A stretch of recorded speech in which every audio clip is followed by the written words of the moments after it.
makipaglayo.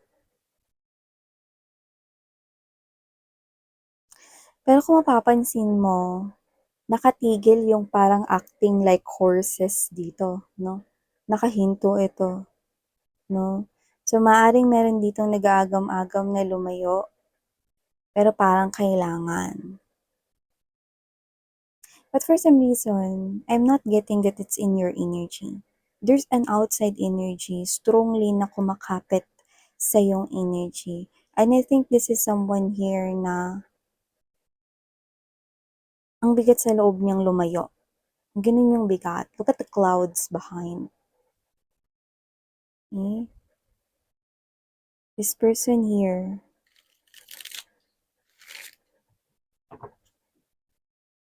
sobrang sad niya right now. Because I think meron ditong magkaiba, hindi balanse yung gustong mangyari sa sitwasyon na to. Meron ditong gustong makipag-ayos, meron dito na parang ayaw, hindi gusto, walang pakialam, walang balanse dito. Alamin natin kung ano nangyayari.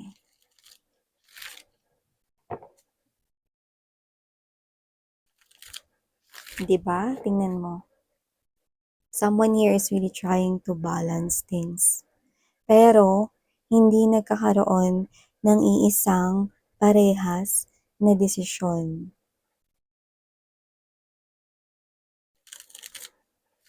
Ang isa ay hindi sumasang-ayon sa gustong mangyari ng isa. Tingnan natin kung ano nangyayari dito.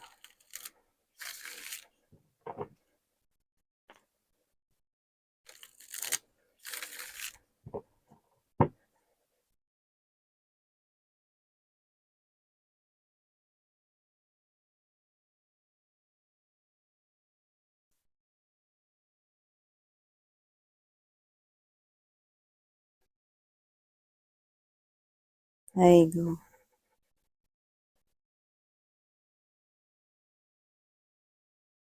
Masakit sa paningin.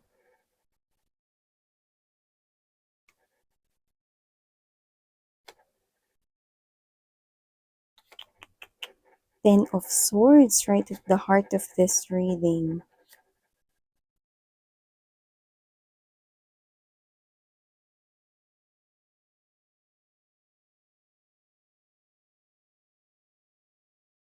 Okay.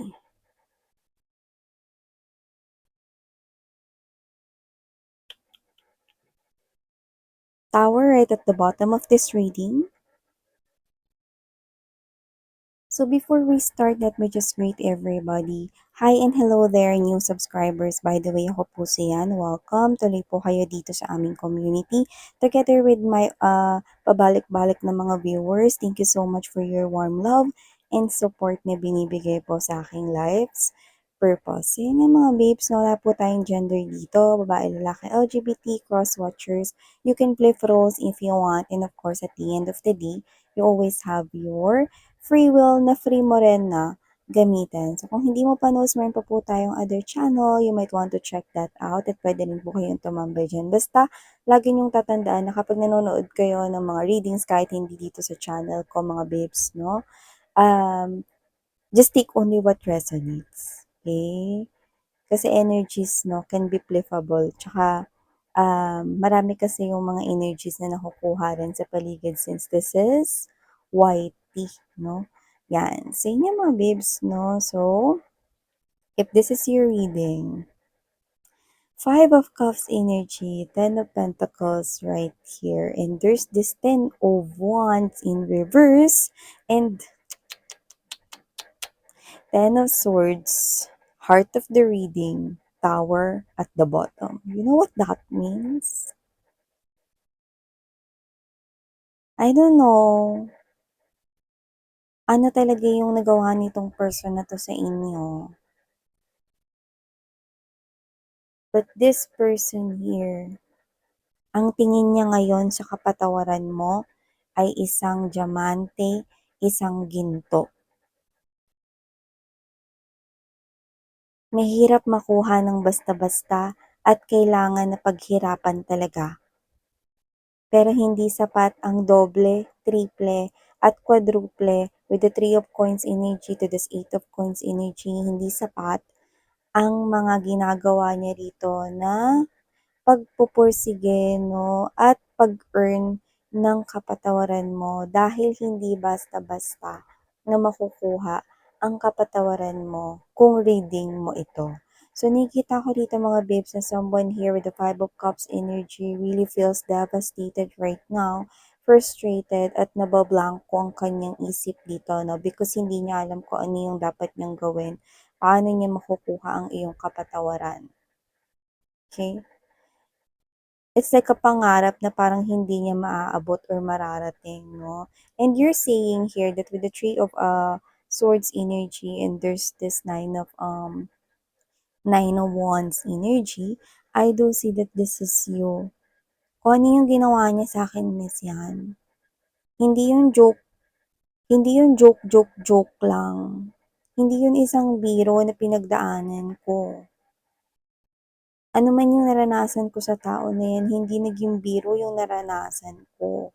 And with this Ten of Swords energy, Three of Cups, and there's this Four of Cups energy, you know what that means together with this Tower right here, I do see na parang sinasabi mo sa akin na nilaan ko, ginugol ko miss yan, yung buhay ko para sa tao na yan. Pero nagawa niya sa akin yung kasalanan na yun. Nagawa niya sa akin yung bagay na yun. Tapos, gusto niya na parang magiging madali lang yung pagbibigay at pagpapataw ko ng kapatawaran sa kanya. I clearly do understand where you're coming from, babe. Eh? Forgiveness is not something here to be taken lightly. Forgiveness is something na dapat ay i-earn. But this person here, out of all the forgiveness, no, in the world, yung nagawa niya sa inyo parang hindi matutumbasan na salitang sorry lang. Hindi matutumbasan ng magbabago na ako, hindi matutumbasan ng kahit na anong salita, no, at kahit na ano pang aksyon.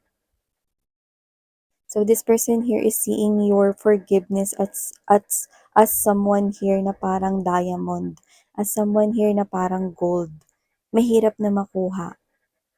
Hmm, 'di ba kapagka ikaw ay nagmimina 'no or sa minahan 'no, yung gold ba nasa ibabaw lang ng mga bato-bato? Hindi.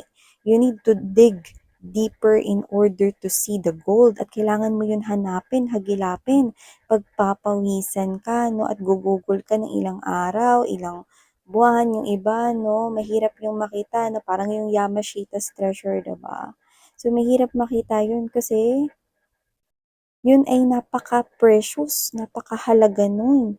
So ngayon walang ibang laman yung isip niya rito 'no, kung paano makukuha ang kapatawaran mo dahil alam niya na hindi basta-basta niya itong makukuha mula sa'yo 'no. So, ayun nga ba talaga ang issue? Kasi sa nakikita ko rito, mga babes 'no, hindi mo kayang ibigay yung kapatawaran na yan ngayon. At actually yung iba sa inyo hindi mo alam kung kaya mo bang ibigay ang kapatawaran na yan. Okay? Without any judgment, your feelings are all valid. So I do understand where you're coming from. So if that's what's going on inside your head, kung ayan ang naiisip mo ngayon or nilalaman ng damdamin mo, like, hindi ko alam kung kaya ko pang patawarin yung tao na yan, miss yan, then go ahead. Okay? I clearly do understand kung ano yung nararamdaman mo. Because this person caused tower moments here with you and betrayal is being evident right here. Kitang-kita na binitray kayo nitong tao na to kaya hindi mo rin alam kung kaya mo pa ba siyang patawarin. Because here, I do see na lumalapit siya sa'yo. Because this person here is really asking for your forgiveness, but apology is not something here na sapat. Hindi nagiging sapat yung paghingi ng tawad lang. Hindi nagiging sapat na inaamin niya yung kasalanan niya sa inyo. Hindi nagiging sapat yung mga ginagawa niya rito, mga pagbabago at kung ano-ano pa.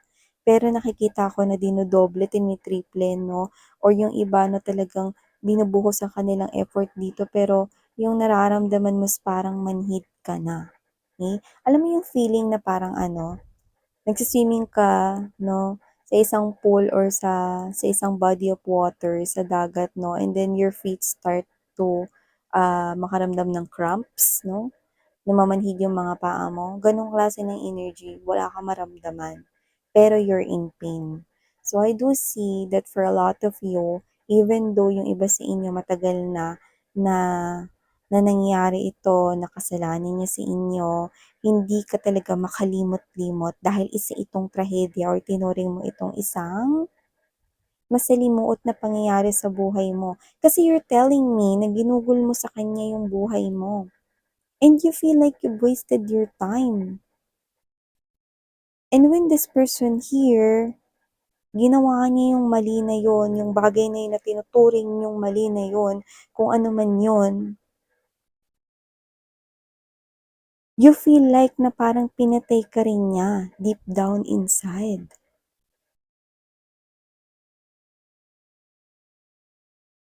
At nagkaroon yun ng epekto sa'yo.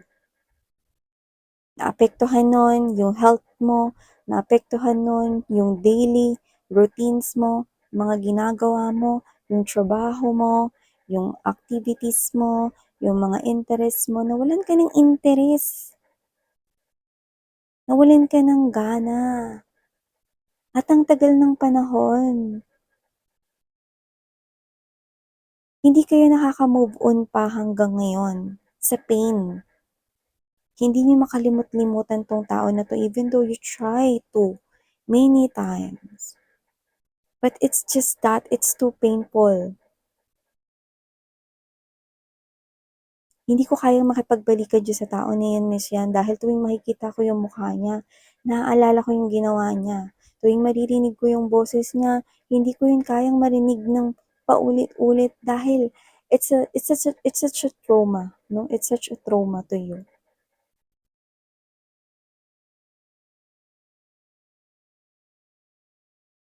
okay? So you don't want to see this person's face. I think you're telling this person here with the Queen of Pentacles energy, Five of Coins, and there's this Tower energy. I think mas maganda kong gawin, Miss Yan, is lumayo na ako ng tuluyan at i-maintain ko yung distansya ko sa taong yan. That person, marami na siyang nagawa sa buhay ko.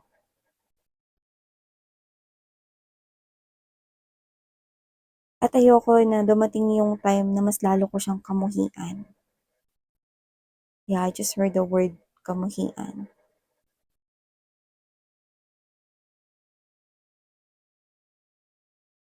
You know, sometimes, love turns to hatred.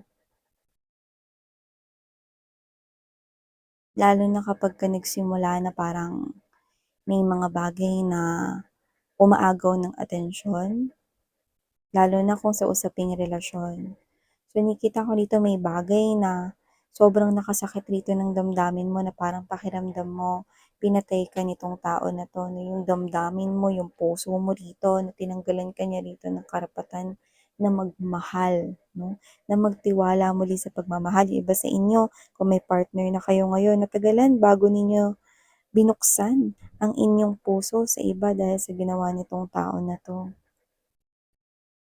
Natagalan at hanggang ngayon hindi pa rin kayo tuluyang nakakalimot sa kung ano yung ginawa niya sa inyo. Pero sising-sisi at labis ang pagsisisi nitong tao na 'to. Dahil ang tingin niya ngayon sa kapatawaran mo ay isang diamante. Alam naman natin na napakalaki ng halaga ng diamante, ang ginto. So, alam niya na hindi basta-basta na mawi-win or makukuha ang iyong forgiveness rito. Pero nakikita kong hindi siya susuko. Pero parang ikaw, matagal ka nang sumuko. Pagod na. So parang ang gusto mo na lang dito ay layuan ka niya at wag na niya ritong hingin pa yung forgiveness kasi parang kung gusto ka talaga niya, kung gusto mo talaga na mapatawad mo siya, I mean, kung gusto niya talaga na mapatawad mo siya, parang ang gusto mong hilingin sa kanya rito is dumistansya na lang siya sa'yo. Nang sa ganong paraan, matulungan ka niya na baka papano makalimutan mo na yung sakit na dinulot niya sa buhay mo. Others of you, sobrang nakakasad na nakita ko rito na yung iba sa inyo, you even think na you do not deserve love. And others of you, nag-isip kayo rito na parang kitlin yung buhay ninyo because this person here left you, abandoned you, and I hate to see that dito sa reading.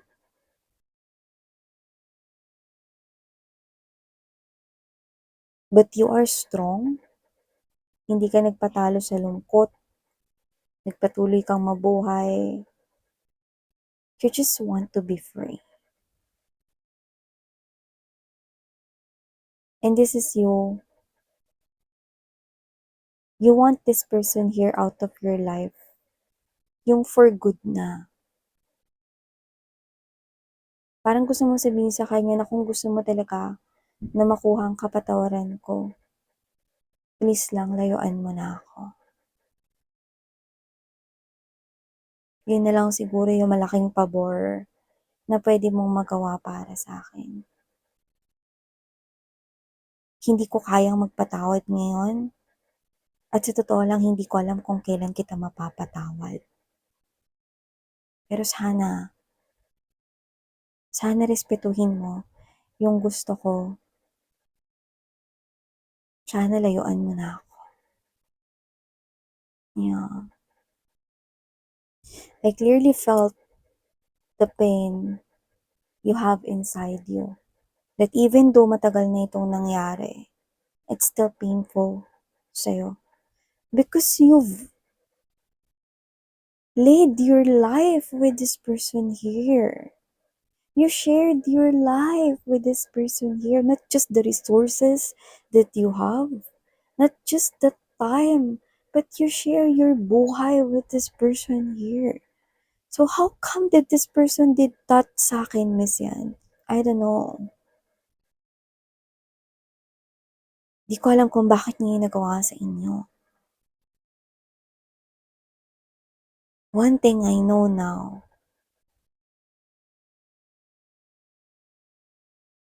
is that this person here made you like that dahil sa ginawa niyang pananakit sa'yo noon. At nakikita ko na parang isang malaking karma niya ngayon na hindi mo maipapataw ang kapatawarang hinihingi niya dito. Yan. Yeah, even sa death niya, yung iba sa inyo, ayaw mo rito na parang magsinungaling sa sarili mo. Yeah, meron dito ako nakikita na hanggang sa pagtanda at hanggang sa mawala itong person na to sa earth, hindi nyo talaga siya mapapatawad at hindi nyo siya kayang patawarin. Without any judgment, honey, I clearly do understand if that's what you're feeling.